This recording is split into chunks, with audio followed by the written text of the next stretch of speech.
Hello भाई, स्वागत है आपका हमारे यूट्यूब चैनल में। आज हम बात करेंगे एमए सेकेंड ईयर सोशोलॉजी के पेपर कोड 391 की समाजशास्त्र में वर्गीकरण, क्लासिफिकेशन इन सोशोलॉजी। इसके एग्ज़ाम डेट की बात करें हम तो 25 मई को इसका एग्ज़ाम है सेकेंड शिफ्ट में।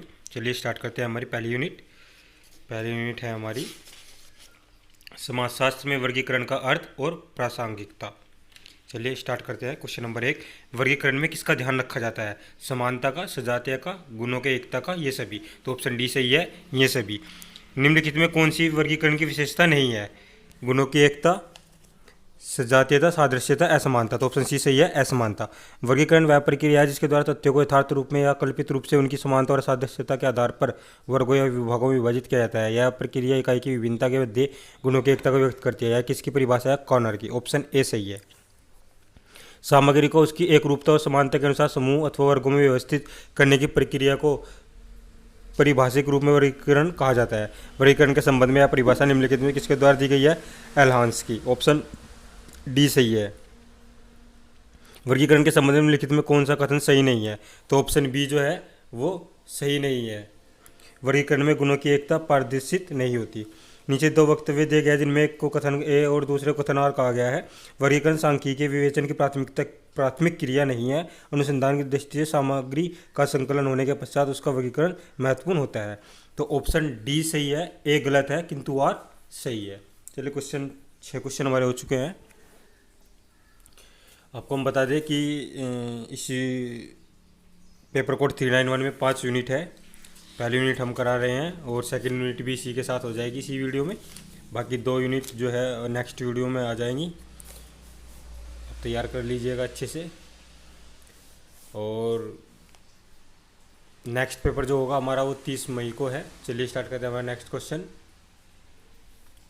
वर्गीकरण के संबंध में निम्नलिखित कथनों पर विचार कीजिए।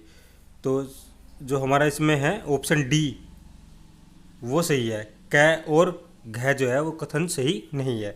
वर्गीकरण की अवधारणा निम्नलिखित में कहाँ सर्वप्रथम प्रयुक्त हुई? तो प्राचीन रोम में। ऑप्शन ए सही है।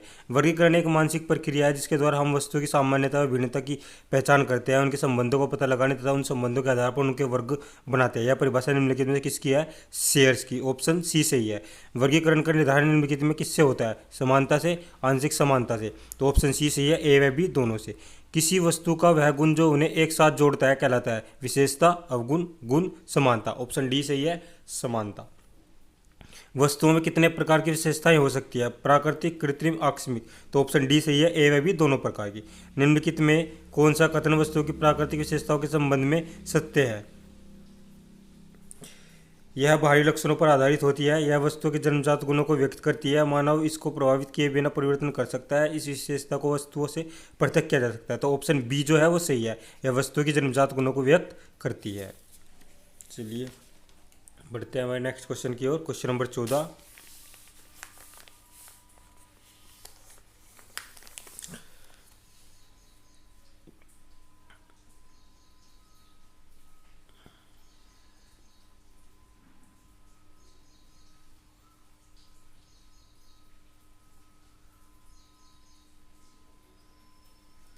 निम्नलिखित में कौन सा कथन वस्तु की कृत्रिम विशेषता के संबंध में सत्य है?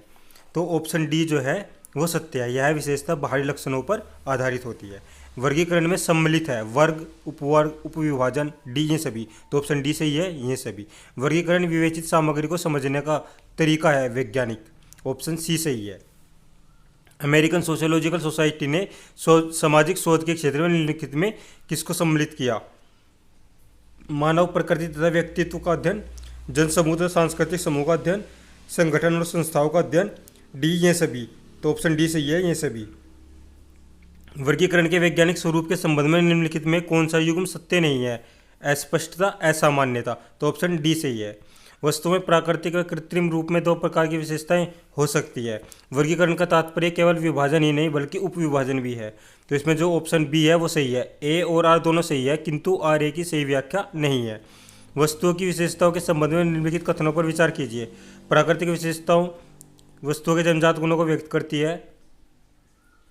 कृत्रिम विशेषता वस्तुओं के बाहरी लक्षणों पर आधारित होती है। प्राकृतिक विशेषता के लक्षण वस्तुओं के बनावट क्रिया पर निहित नहीं होते। कृत्रिम विशेषता वस्तु की जन्मजात गुणों से सीधा संबंध रखती है। तो ऑप्शन सी सही है, केवल ग। चलिए बात करते हैं हम नेक्स्ट क्वेश्चन की। क्वेश्चन नंबर 21,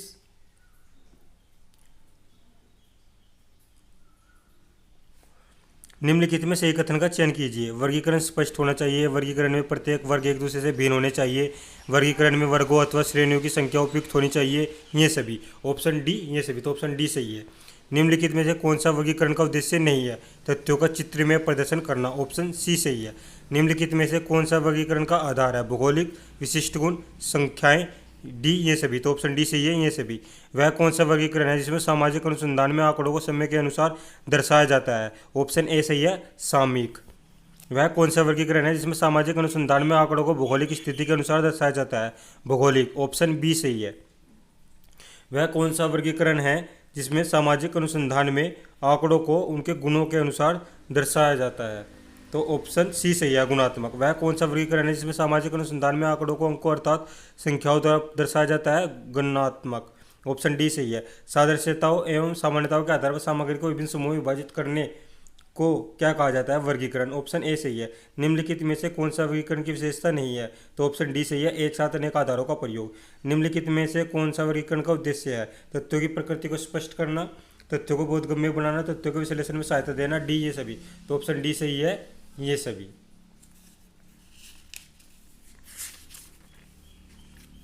चलिए बढ़ते हैं मैं नेक्स्ट क्वेश्चन की ओर। Question number 31। दोस्तों हम आपको बता दें, चलिए बढ़ते हैं मैं नेक्स्ट क्वेश्चन की ओर। सामग्री को कॉलमों एवं कतारों में क्रमबद्ध करने की पद्धति को क्या कहते हैं? सारणीयन। ऑप्शन बी सही है। जिसके आधार पर सामग्री को समूह या वर्गों में व्यवस्थित करने की प्रक्रिया को तकनीकी दृष्टि से वर्गीकरण कहा जा सकता है। सादृश्यता के आधार पर, सामान्यताओं के आधार पर, सी ए एवं बी दोनों।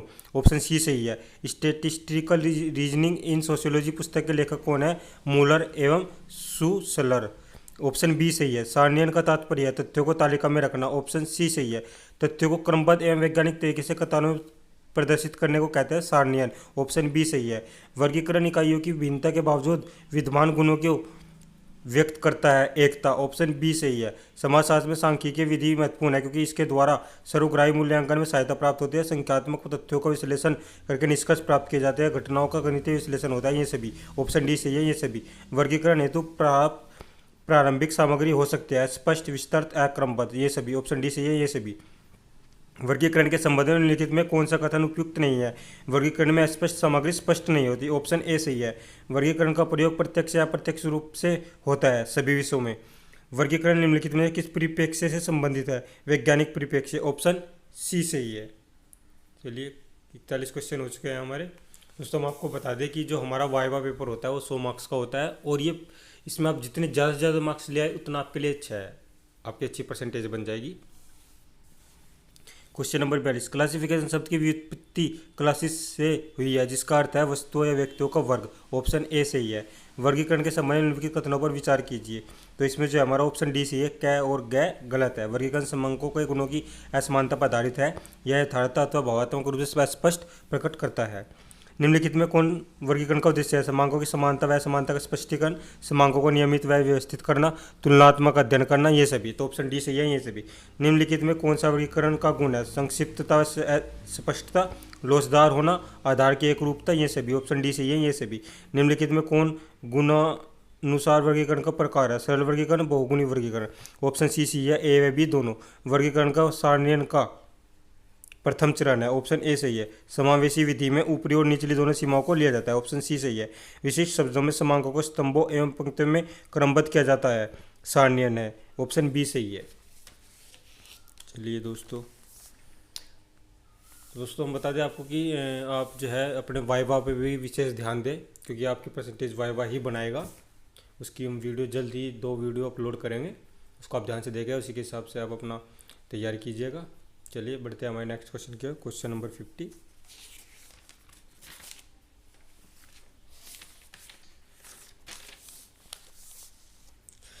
समंक बनते हैं सजातीय तथ्यों एवं संख्याओं के समूह द्वारा। ऑप्शन बी सही है। किसके अनुसार आंकड़ों की समानता और विभिन्नताओं के अनुसार वर्गों और विभागों में व्यवस्थित करने की प्रक्रिया को प्राविधिक पद में वर्गीकरण कहते हैं? देवकीनंदन एल्हांस। ऑप्शन डी सही है। समांकों का वर्गीकरण किन पद्धतियों से किया जाता है? वर्गांतरानुसार वर्गीकरण, गुणानुसार वर्गीकरण। ऑप्शन सी सही है, ए व बी दोनों। संकलित समांकों का वर्गीकरण जब उनके गुणों के अनुसार किया जाता है तब उस वर्गीकरण को कहते हैं गुणात्मक वर्गीकरण, ऑप्शन डी सही है। जब वर्गीकरण एक से अधिक गुणों पर आधारित हो तो उस वर्गीकरण को कहते हैं बहुगुणी वर्गीकरण, ऑप्शन बी सही है। वर्ग की निम्न सीमा और उच्च सीमा के योग को अदा करके के उपरांत जो संख्या आती है वह कहलाती है मध्य बिंदु, ऑप्शन सी सही है। अमेरिकन सोशियोलॉजिकल सोसाइटी ने सामाजिक शोध के क्षेत्र में निम्नलिखित में किसे सम्मिलित करने पर अपनी राय दी? मानव प्रकृति तथा व्यक्तित्व का अध्ययन, जनसमूह तथा सांस्कृतिक समूह का अध्ययन, ग्रामीण समुदायों का अध्ययन, ये सभी, ऑप्शन डी सही है ये सभी। समाजशास्त्र में वर्गीकरण की प्रासंगिकता के संबंध में निम्नलिखित में से कौन सा कथन सही है?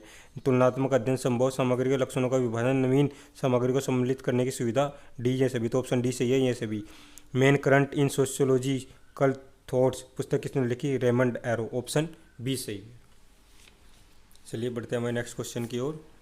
Question number 59।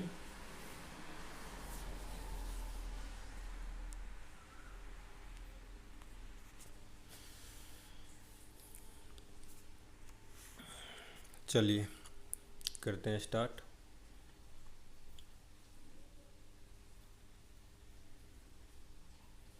ह्यूमन सोसाइटी पुस्तक का लेखक कौन है? ह्यूमन सोसाइटी पुस्तक का लेखक कौन है? किंग्सले डेविस, ऑप्शन डी सही है। मॉडर्न सोशियोलॉजिकल थ्योरी पुस्तक का लेखक कौन है? Francis M Abraham, option B सही है। सोशियोलॉजिकल थ्योरी पुस्तक का लेखक कौन है? रेंडाल कॉलिंस, ऑप्शन ए सही है। Nature and types of sociological theory पुस्तक का लेखक कौन है? डॉन मार्टिनडेल, ऑप्शन सी सही है। समाजशास्त्र का जनक कौन है? ऑगस्ट कॉम्ट, ऑप्शन ए सही है। समाजशास्त्र का प्रारंभ सर्वप्रथम किस देश में हुआ था? फ्रांस, ऑप्शन सी सही है। सर्वप्रथम समाजशास्त्र शब्द का प्रयोग किस वर्ष किया गया था? 1938, ऑप्शन बी सही है। उस प्रक्रिया का क्या नाम है जिसके द्वारा वस्तुओं को उनकी समानताओं एवं गुणों के आधार पर समूहों एवं वर्गों में क्रमबद्ध किया जाता है? वर्गीकरण, ऑप्शन डी सही है। वर्गीकरण का क्या उद्देश्य है? तथ्यों की प्रकृति स्पष्ट करना, तथ्यों को अधिक बोधगम्य बनाना, तथ्यों के विश्लेषण में सहायता करना, ये सभी, ऑप्शन डी ये सभी। सामान्य लक्षणों के आधार पर वस्तुओं अथवा सत्वों को नाम देने की व्यवस्था हेतु किस शब्द का प्रयोग किया जाता है? वर्गीकरण, ऑप्शन बी सही है। किसने कहा है कि वर्गीकरण अनिवार्य रूप से वस्तुओं को उनकी समान विशेषताओं के आधार पर एक साथ रखने का एक प्रकार है ताकि उन्हें सरलता से समझा जा सके? तो ऑप्शन ए सही है, पीटर एच मन। चलिए दोस्तों, इस यूनिट में कुल 74 क्वेश्चन है और बढ़ते हैं हमारे नेक्स्ट क्वेश्चन की ओर।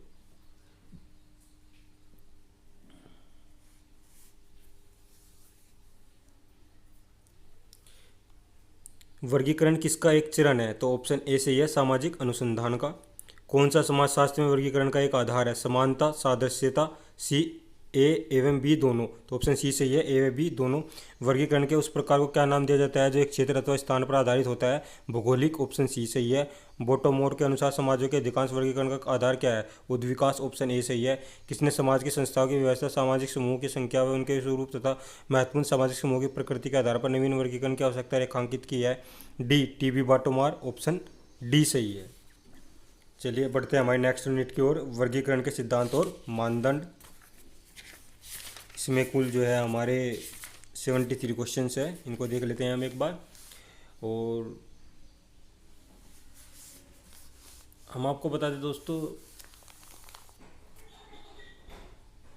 कि वाइवा जो है आपका वो अति महत्वपूर्ण है, उसमें आप ज़्यादा से ज़्यादा मार्क्स ला सकते हैं। और उसके लिए आपको ये पता होना ज़रूरी है कि आपका ड्रेस कोड क्या होना चाहिए और आपका जो है किन किन टॉपिक्स आपको क्लियर करने हैं अपने, उसमें जो पूछे जा सकते हैं वो सभी। और ज़्यादातर तो उसमें जो है आपका बिहेवियर चेक किया जाता है, क्योंकि 5 मिनट में एग्जामिनर क्या पता करेगा आपका बिहेवियर कैसा है, बाकी सब चीज़ें। चलिए स्टार्ट करते हैं हमारी यूनिट। वर्गीकरण के वैज्ञानिक आधार के संबंध में निम्नलिखित कथनों पर विचार कीजिए। स्थिरता वर्गीकरण का अनिवार्य तत्व नहीं है। स्पष्टता वर्गीकरण का प्रमुख सिद्धांत विशेषता वर्गीकरण का आधार निर्वाहित किया जाना चाहिए। वर्गीकरण तुलनात्मक अध्ययन योग्य होना चाहिए। तो इसमें जो है ऑप्शन ए सही है, केवल कै। नीचे 2 वक्तव्य दिए गए हैं। वर्गीकरण में संकलित समांकों को विभिन्न वर्गों में विभाजित किया जाना चाहिए। वर्गीकरण के आधार पर गुणों में समानता एकता नहीं होनी चाहिए। तो ऑप्शन सी सही है, ए सही है, किंतु आर गलत है।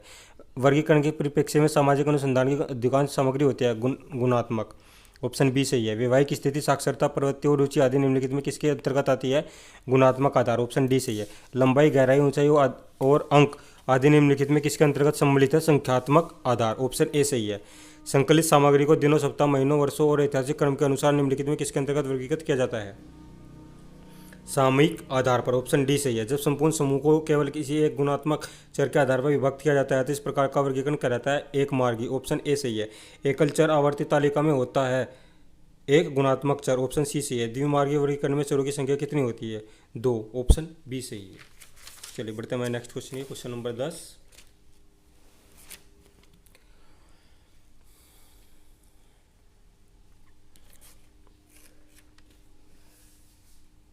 नेक्स्ट वीडियो में 2 यूनिट आ जाएंगी और उनको देख लीजिएगा आप जल्दी। इस यूनिट में, इसमें 2 यूनिट हम करा दी गई है इस वीडियो में।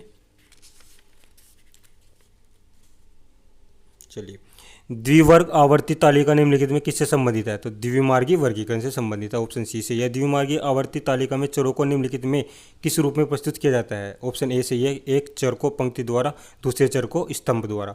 निम्नलिखित में से कौन सा एक अच्छी सारणी का गुण है? संक्षिप्त एवं स्पष्ट शीर्षक, पदों की उचित व्यवस्था, उचित आकार। ऑप्शन डी सही है ये सभी। निम्नलिखित में से कौन सा सारणियन का उद्देश्य नहीं है? तथ्यों को अव्यवस्थित करना। ऑप्शन डी सही है। निम्नलिखित में से कौन सा चित्र में प्रदर्शन की सीमा नहीं है? समय की बचत। ऑप्शन ए सही है। निम्नलिखित में कौन सा चित्र में प्रदर्शन के महत्व से संबंधित नहीं है?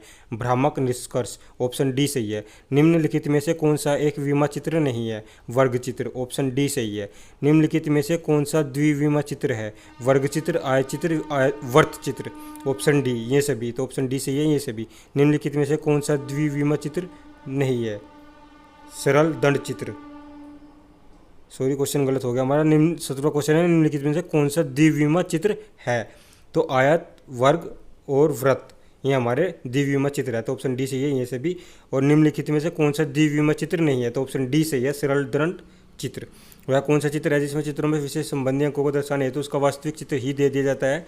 चित्रलेख। ऑप्शन डी सही है। चलिए बढ़ते हैं हमारे नेक्स्ट क्वेश्चन की ओर।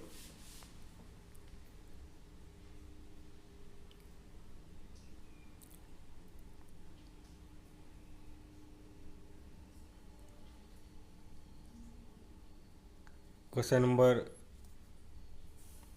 20। निम्नलिखित में से कौन सा एक विमा चित्र है? सरल दंड चित्र, प्रतिशत दंड चित्र, उपविभाजित दंड चित्र ये सभी। तो ऑप्शन डी सही है ये सभी। किन चित्रों में लंबाई तथा चौड़ाई दोनों को समान महत्व दिया जाता है? द्विविमा चित्र। ऑप्शन बी सही है। वह कौन सा रेखा चित्र है जिसमें समय क्रम अर्थात वर्षों, महीनों, दिनों इत्यादि के अनुसार दी हुई संख्याओं व उनमें होने वाले परिवर्तनों को प्रदर्शित किया जाता है? कालिक चित्र। ऑप्शन ए सही है। वह कौन सा रेखा चित्र है जिसमें आवर्ती वितरण में होने वाले परिवर्तनों को प्रदर्शित किया जाता है? आवर्ती वितरण बहुरेखा चित्र। ऑप्शन बी सही है। वृत्ताकार चित्र को किस अन्य नाम से जाना जाता है? पाई चित्र। ऑप्शन ए सही है। पाई का मूल्य कितना होता है? 22.7। और कभी कभी ये जो है पॉइंट में भी दे देता है, तो 22.7 को हम 3.14 भी कह सकते हैं। निम्नलिखित में से कौन सा आयत चित्र नहीं है? पाई चित्र। ऑप्शन ए सही है। निम्नलिखित में से कौन सा आयतन चित्र है? घनाकार चित्र, ग्लोबाकार चित्र, बेलनाकार चित्र ये सभी। ऑप्शन डी सही है ये सभी। निम्नलिखित में से कौन सा आलेखों की उपयोगिता को प्रदर्शित करता है? सामग्री को सरल बनाना, तुलना में सहायता प्रदान करना, सामग्री को आकर्षक बनाना ये सभी। ऑप्शन डी सही है ये सभी। निम्नलिखित में से कौन सा आलेखों का दोष नहीं है? आकर्षक प्रदर्शन। ऑप्शन सी सही है। निम्नलिखित में से कौन सा कालिक चित्र हिस्टोग्राम है? मिश्रित कालिक चित्र। ऑप्शन डी सही है। चलिए बढ़ते हैं हमारे नेक्स्ट क्वेश्चन की ओर। Question number 31। किसने कहा है कि तथ्य एक अनुभाविक सत्यापन योग्य अवलोकन है? गुड एवं हैट। ऑप्शन सी सही है। निम्नलिखित में से किसने सामाजिक तथ्य एवं सामाजिक प्रभाव में भेद किया? Email Durkheim. ऑप्शन ए सही है। सामाजिक अनुसंधान में गुणात्मक सूचनाओं को कोडिंग द्वारा गणनात्मक सूचनाओं में परिवर्तित किया जाता है। असत्य। ऑप्शन ए सही है। किसने कहा है कि सर्वेक्षणों के कोडिंग का उद्देश्य किसी प्रश्न के उत्तरों को अर्थपूर्ण श्रेणियों में वर्गीकृत करना है ताकि उनका अनिवार्य प्रतिमान स्पष्ट हो सके? ऑप्शन डी सही है। मोजर एवं कैल्टन। निम्नलिखित में किसने सांख्यिकी में सामग्री को प्रदर्शित करने के लिए चित्रों और बिंदु रेखाओं का सर्वप्रथम प्रयोग किया था? William Playfair. ऑप्शन सी सही है। सांख्यिकी में सामग्री को प्रदर्शित करने के लिए चित्रों और बिंदु रेखाओं का सर्वप्रथम प्रयोग किस वर्ष किया गया था? सन 1786। ऑप्शन ए सही है। किसने कहा कि चित्रों का प्रयोग सभी प्रकार के सामग्री को प्रभावशाली ढंग से निरूपित करने के लिए किया जाता है? लाउ। ऑप्शन बी सही है। किसने कहा है कि एक उचित प्रकार से संरचित चित्र आंखों एवं मस्तिष्क को आकर्षक लगता है? बोर्डिंगटन। ऑप्शन ए सही है। बिंदु रेखे चित्रों के प्रकार है? कालिक चित्र, आवर्ती वितरण।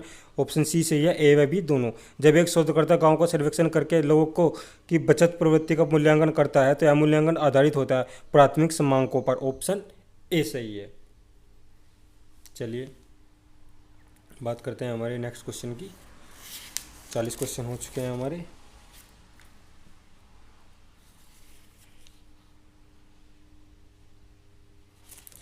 संवाददाताओं से सूचना प्राप्त होती है निम्नलिखित किसके अंतर्गत आती है? प्राथमिक क्रमांक संग्रहण। ऑप्शन ए सही है।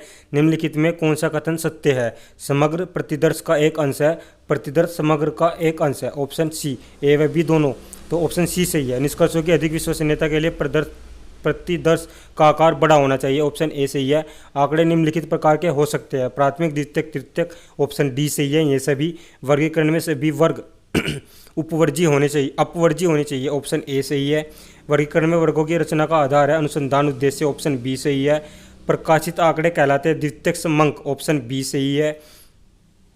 किसके अंतर अनुसार समंक किसी अनुसंधान के किसी विभाग में तथ्यों का संख्या के रूप में प्रस्तुतिकरण है जिन्हें एक दूसरे से संबंधित रूप में प्रस्तुत किया जाता है। डॉक्टर बाउले। ऑप्शन बी सही है। किसके अनुसार सांख्यिकी अनुमानों एवं संभाविताओं का विज्ञान है? बोर्डिंगटन। किसी विद्वान का विचार है कि सांख्यिकी एक विज्ञान ही नहीं, यह एक वैज्ञानिक विधि है। क्रॉक्सटन एवं काउडेन। किस अर्थशास्त्री ने लिखा है कि समांक वह त्वरण है जिनसे प्रत्येक अर्थशास्त्री की तरह मुझे भी ईंटें बनानी पड़ती है? Professor martial. ऑप्शन बी सही है।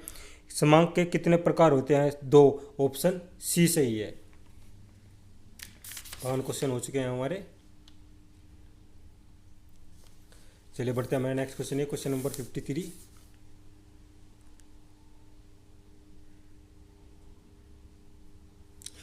जो किसी अनुसंधान में प्रारंभ से अंत तक नए सिरे से संग्रहित किए जाते हैं उन क्रमांकों को कहते हैं प्राथमिक क्रमांक। ऑप्शन बी सही है।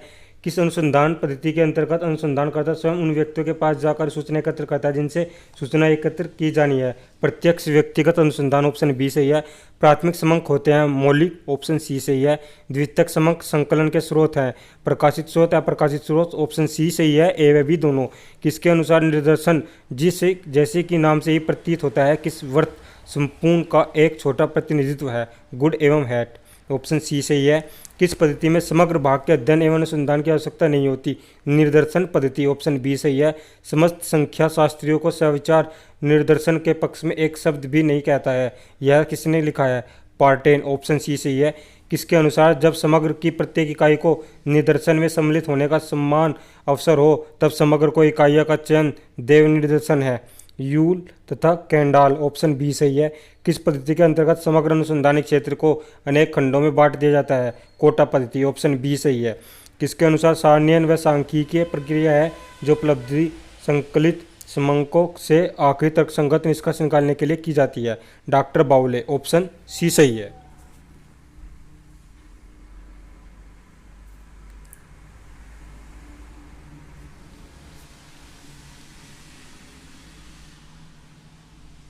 चलिए, बनावट के आधार पर सारणी के प्रकार है 2। ऑप्शन डी सही है। किस सारणी में क्रमांकों के 3 गुणों की प्रस्तुत किया जाता है? त्रिगुणी सारणी। ऑप्शन बी सही है।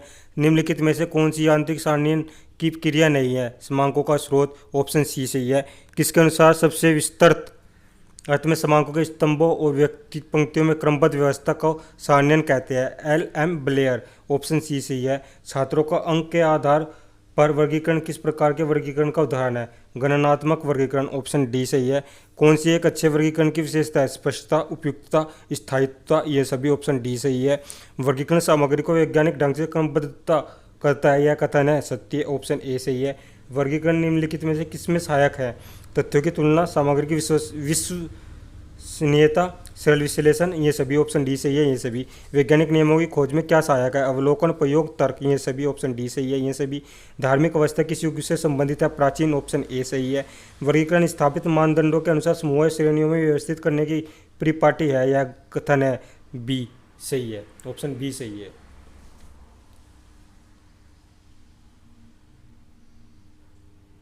चलिए बढ़ते हैं हमारे नेक्स्ट क्वेश्चन की ओर। और ये हमारी यूनिट यहीं पे समाप्त हो चुकी है। इसमें 73 क्वेश्चन थे। नेक्स्ट वीडियो जल्दी अपलोड की जाएगी, उसमें भी 2 यूनिट करा देंगे हम, फिर 1 यूनिट बच जाएगी, उसको भी एक अलग वीडियो